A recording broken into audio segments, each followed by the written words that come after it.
Welcome to the Sacred Window podcast. Here, we look closely at the intersections of the postpartum window, the Ayurvedic perspective on health and healing, and the universal mother principles that are the keys to giving and receiving effective care. Hello, I'm Christine Devlin Eck. I'll be taking you through interviews with professionals who are making a profound difference in the lives of their clients, conversations with individuals brave enough to share their stories of vulnerability as a way to lift up others, and my own journey through birth, parenting, caregiving, and building a conscious business. We are here to honor the sacred windows, the profound transitions in life that give it all meaning. Welcome to the conversation. And I will never be the same again.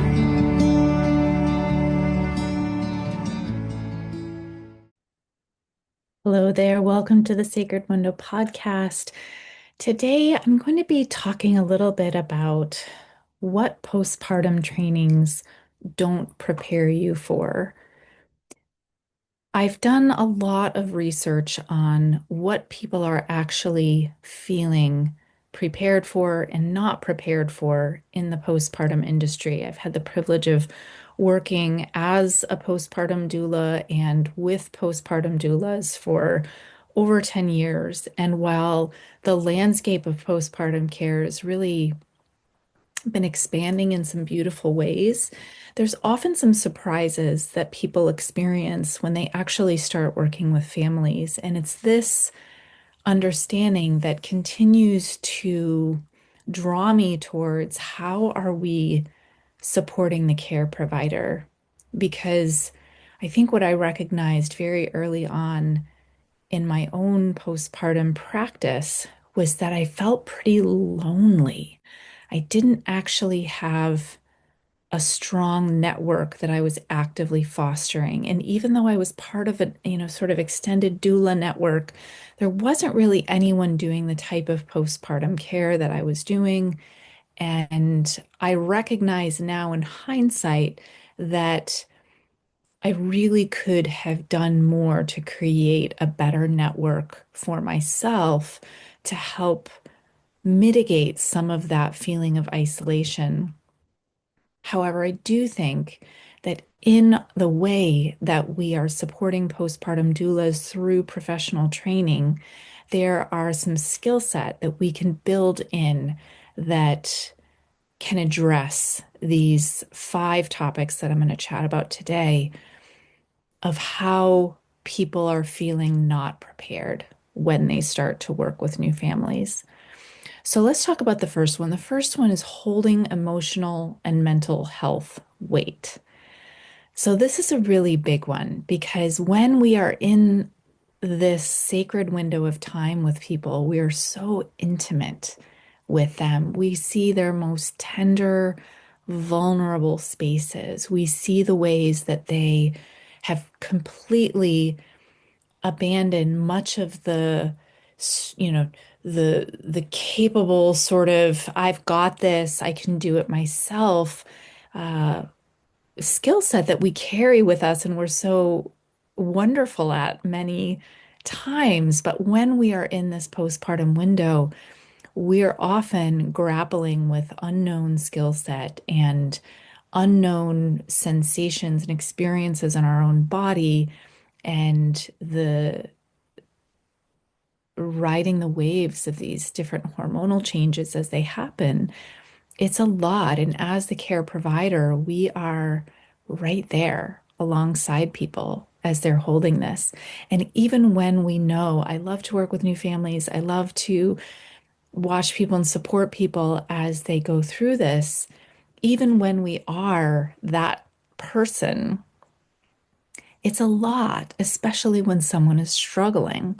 So, what I have found to be so profound is when we are looking through the lens of Ayurvedic postpartum care, we're able to understand the qualities in nature as they are reflected in our own experiences. And whether we are in, the caregiving, I've got this, I've got you, I'm, in the space where I can uh, hold someone else really proficiently, or whether we are in a really fragile, tender place, such as just having a baby, the qualities are still able to be understood in the same way. So when I understand how to support someone through offering support that helps to balance qualities that are in excess or in depletion, I can use that same framework for myself. So this is, when we're looking at postpartum, we're looking at a vata elevated time. This is the dosha that represents this is air and ether element. This is cold, it's mobile, it's often depleting and helps to explain some of the emotional fragility someone might be experiencing. So when we as the care provider are starting to potentially feel a little bit impacted or unsure how to hold this, we can use that framework of these qualities to help ourselves do the best job that we can. And so much of what I'm going to talk about today is really woven in with each other. In fact, I think they're what some people, are sort of saying one thing and also including another or two of these things, which we'll talk about. I think that when we are first beginning as postpartum care providers, we are often going to feel the most overwhelmed. We gain confidence as we go along, as we practice our skills, but it's also about our scope. Oftentimes, when we are working with families, we want to be the fixer. We want to be the one who comes in and answers all the questions and provides the relief that a family might be needing. And the fact of the matter is that we have a very specific scope of what we are able to do. And so many of us are going to have a different scope based on maybe what experiences or training we've had previously, what our, natural strengths are.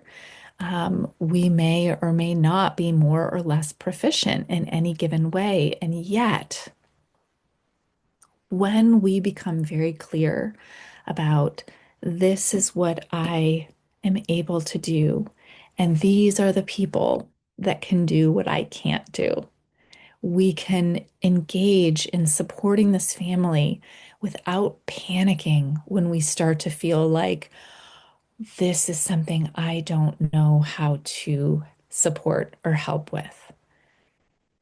Holding emotional and mental health issues is not within our scope of practice in general unless we are a trained mental health professional for postpartum families. So when we see somebody struggling, and if you are working with families, chances are you have worked with someone or will work with someone who's navigating emotional and mental health imbalances.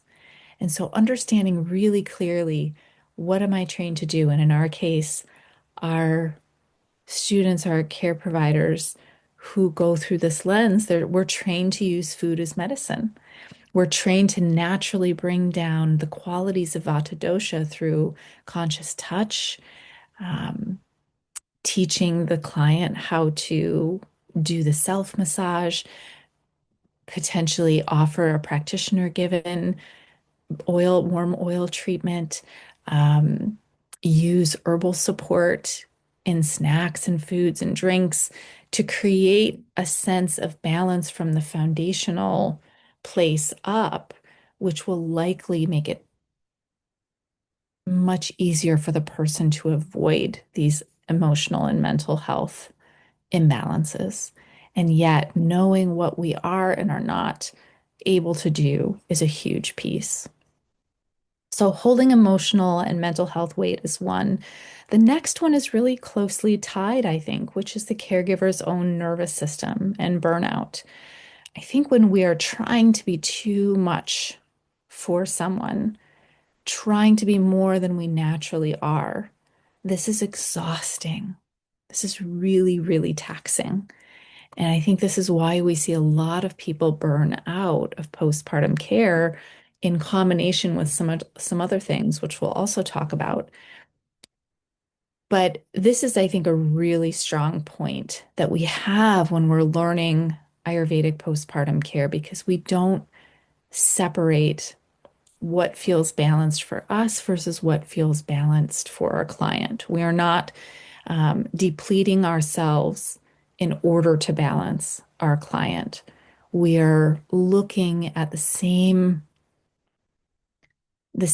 goal of feeling vibrant, of feeling in a sustainable place as we would want for our clients.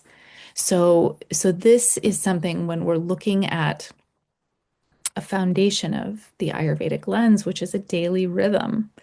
The daily rhythm that we offer to ourselves is probably going to be different than that we're going to offer for our client. And yet, they're both in place in order to help sustain.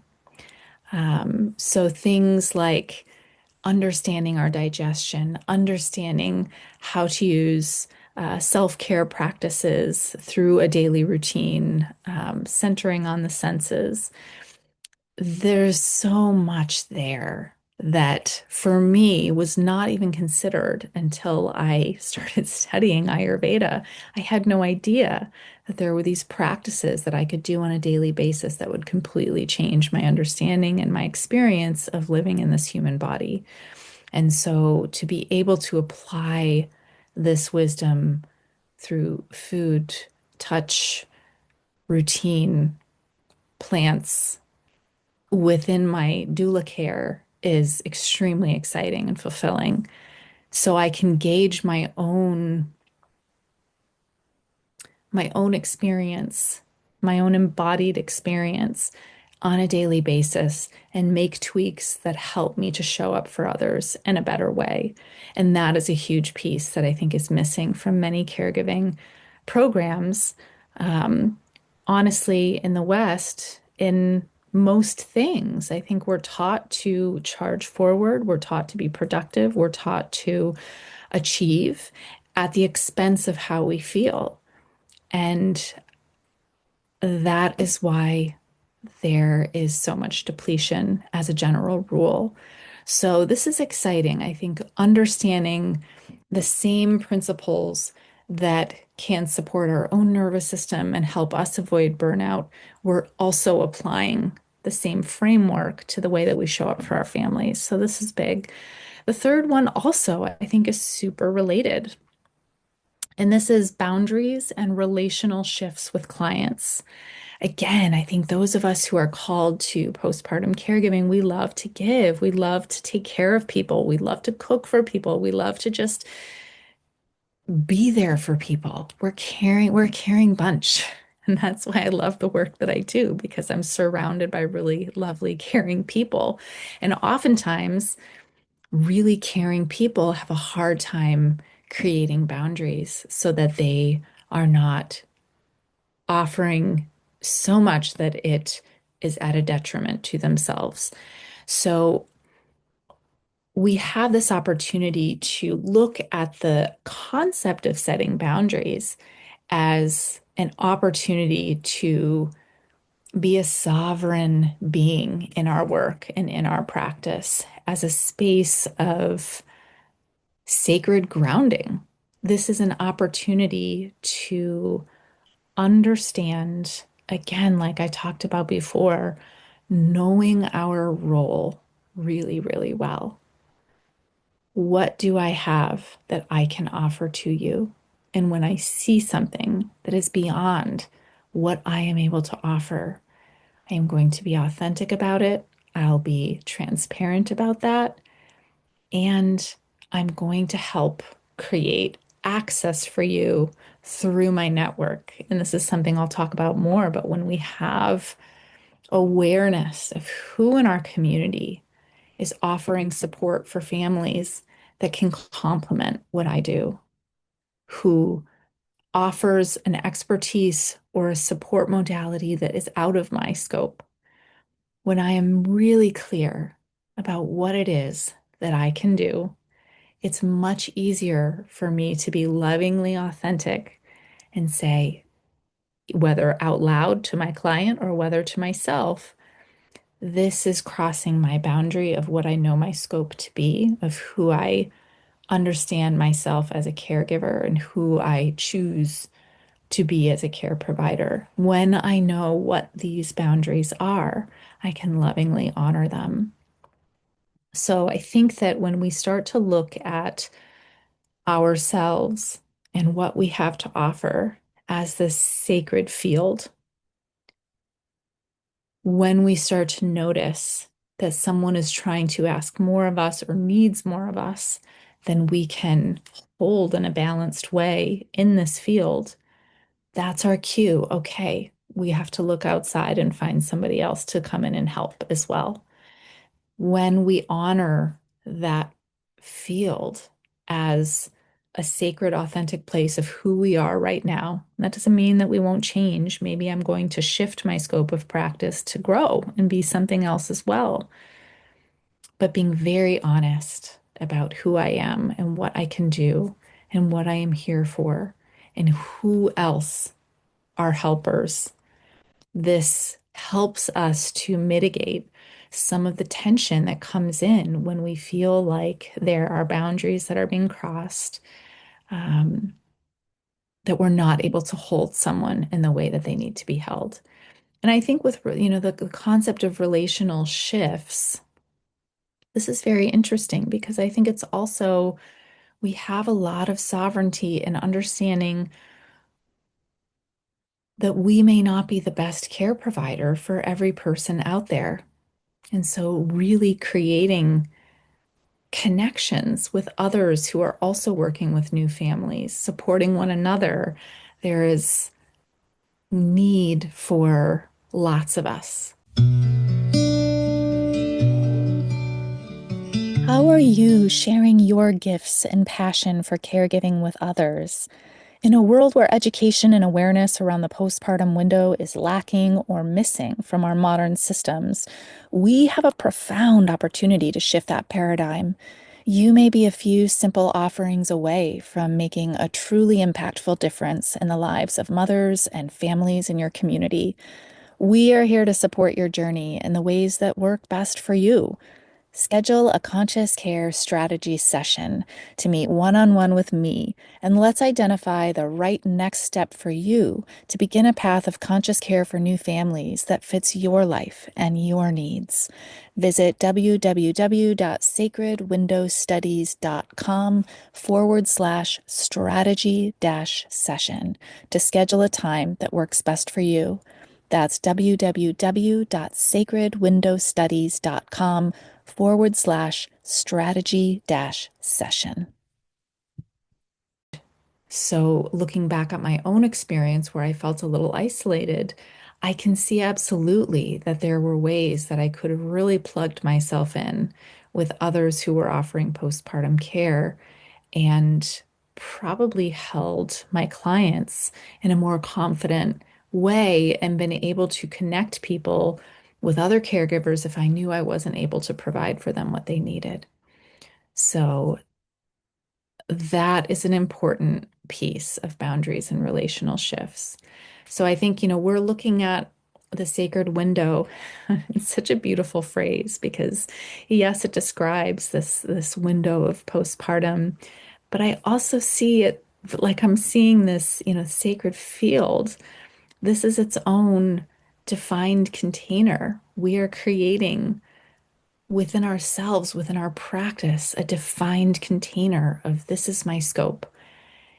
And when it naturally, our caregiving starts to bleed out into things that are outside of our scope, we get to recognize that and we get to honor that. Okay, so the next one I want to talk about is trauma. When people experience a traumatic birth or when people are navigating some experience of trauma, this is really hard oftentimes for people who are close and intimate with this family. When they're witnessing it, it can be difficult to not absorb that in.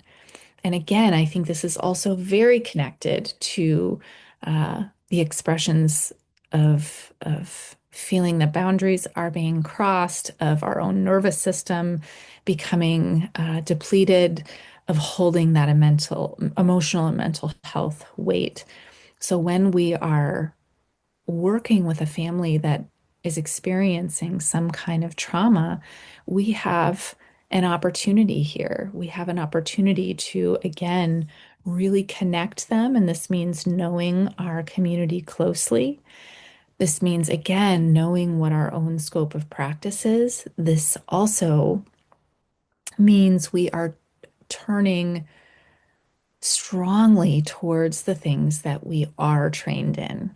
When we are approaching our caregiving within the Universal Mother Principle framework, we are naturally offering a conscious listening.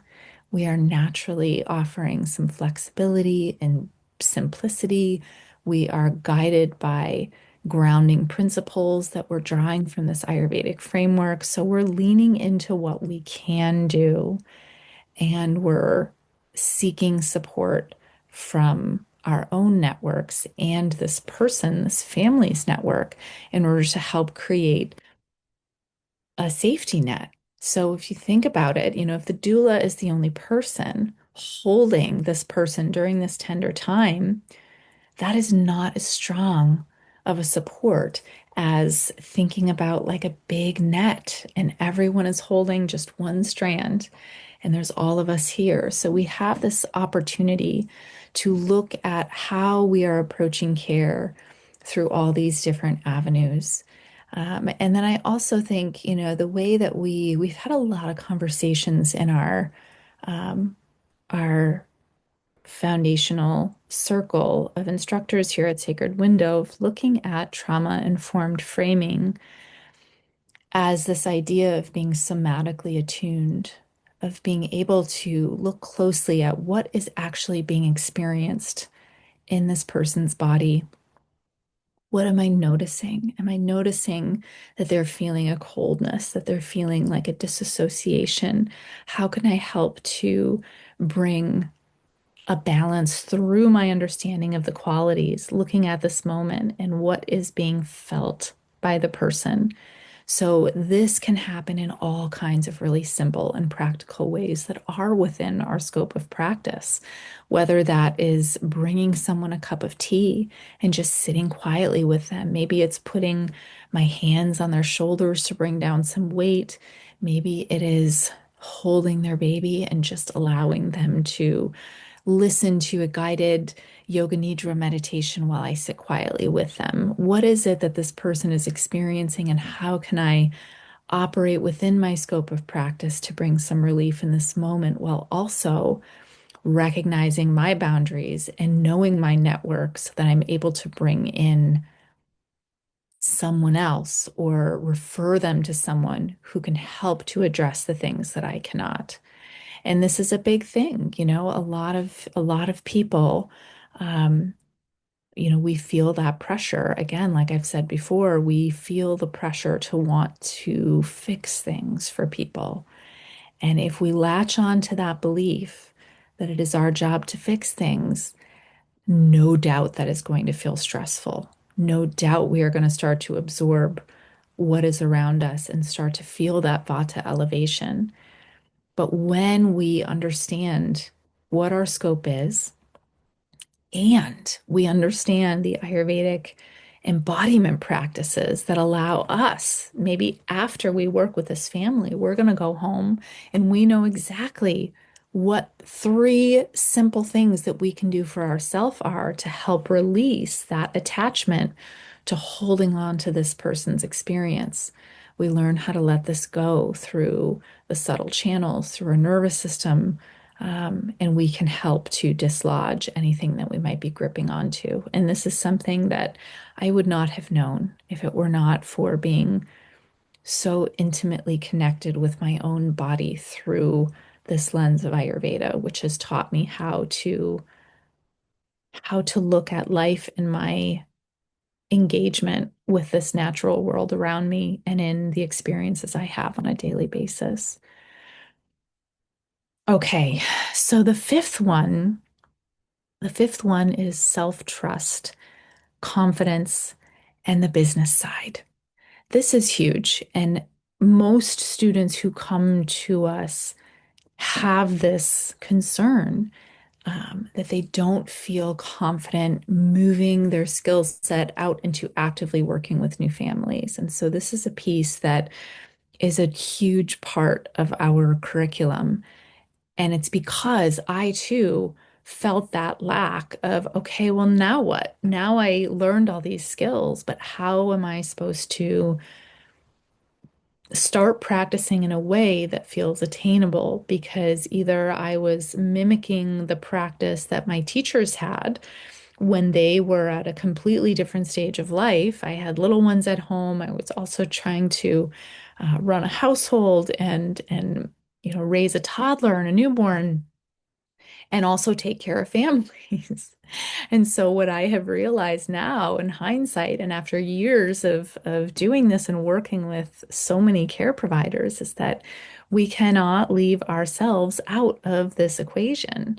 We need to look very closely at how can I create a balanced interplay between the services I'm offering and what my life looks like.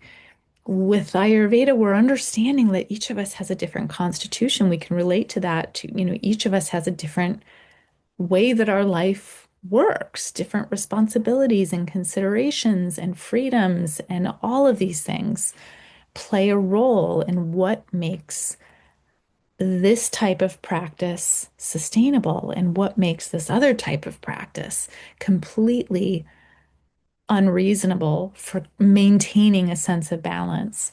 And so this is something that is central to the way that we are fostering professional engagement for students.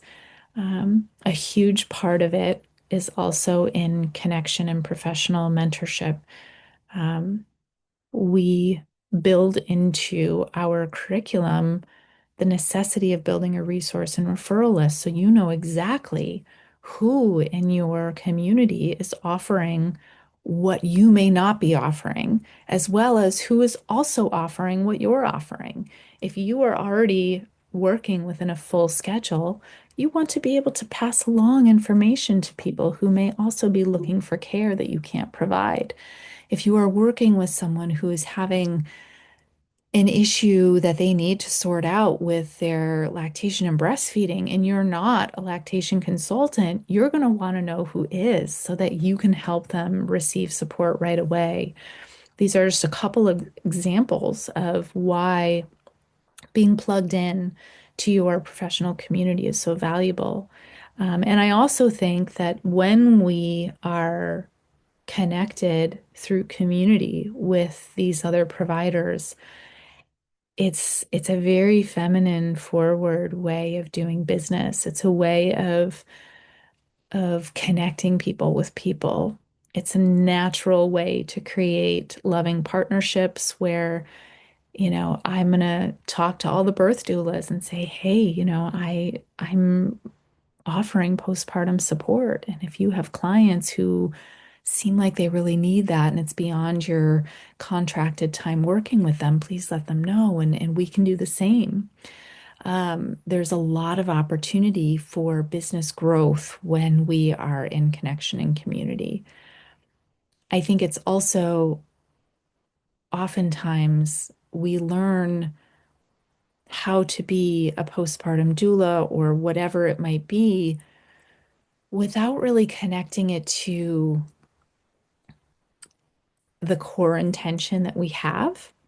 One person's intention for doing this work might be slightly different than yours. And so, really, everything we do here, from the beginning of each of our modules to, really, we're always asking, what is the intention with deciding what a care protocol is going to be with our client? What is the intention? And in this way, we're creating this sort of confidence that's rooted in a coherent personal philosophy. This is why I practice this way. And when we feel that and we're plugged into that, that translates to how our clients feel when they're working with us. When we know what it is why it is that we're doing what we're doing and what it is that we are within scope to do. When we're very clear, it translates that clarity to our clients in a beautiful way. So the other thing is, really thinking about, I think it's, we get into this work because we love to take care of people and we feel like it's really natural to be a compassionate support person for another. And yet we may feel really awkward about charging for our services because it feels like something we would do for free. And yet doing something for free all the time is a very quick way to be completely depleted and burn out and want to quit. So we're always looking at the practice of fairly and charging in a balanced way for our services as a way of honoring that sacred field that we have. This is our work. This is what we have put this time and love and energy and passion into training for. This is what I have to bring to the world, and I know that I can continue to bring it when there is a balanced exchange. And so we have a lot of conversations around how to charge for what it is that we are doing, how to gauge when that price needs to go up, and how to create simple and clear packages that honor the caregiver's work, that honor the postpartum family's experience. And there are many ways that this can be done. There's not one easy, quick answer. It is a very intentional and actually a very beautiful opportunity to start to look at ourselves in a way that is really up-leveling the respect and the honoring that we hold for ourselves. So I know personally this has been a very big challenge of mine over the years that I've been doing this. And the more I lean into it, and the more I get curious about it, and the more that I create balanced structures for my practice, the better it feels. And so that's something that might be difficult at first, and it might continue to be difficult, but we have a loving community in which we're able to lean in together and hold and support each other while we know what we're doing is right in order to create a practice that can continue into the future. So, a quick debrief. We have talked a little bit about holding emotional and mental health weight. We talked about the caregiver's own nervous system and burnout, boundaries and relational shifts with our clients, trauma, witnessing it without absorbing it, and self-trust, confidence in the business side of things. And this is really just dipping our toe, but I do think that it's valuable to be listening to what people are experiencing out in the world of postpartum care, to really be looking at how we can come in and offer a supportive place for people to have some of these needs strengthened in their own practice. So it's my pleasure to be sharing and talking and engaging with all of you in this way. I hope this has been helpful. Um, there's a lot more to be said, and there's a lot more to learn. If any of this has resonated or called to you, don't hesitate to reach out. We've probably got something that can help or someone to point you in the direction of. Thank you so much for the work that you do.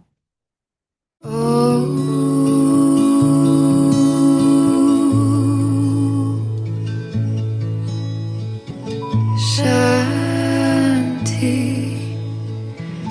Shanti.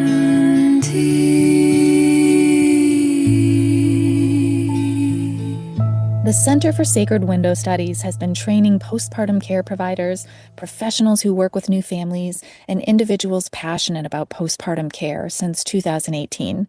We regularly host live free events alongside our online and in-person training and certification programs. Hop on our newsletter list to get direct access to all of our events and community support gatherings. Our mission is not only in training conscious postpartum care providers, but in fostering a robust, informed, and thriving community of postpartum professionals. Once you step inside, you're family forever. Visit www.sacredwindowstudies.com to add your email to our newsletter list. You can support our work by subscribing to the Sacred Window podcast and sharing with someone you know who would love it. Thanks for being here and participating in the culture-wide shift that recognizes the need for and the importance of conscious postpartum care.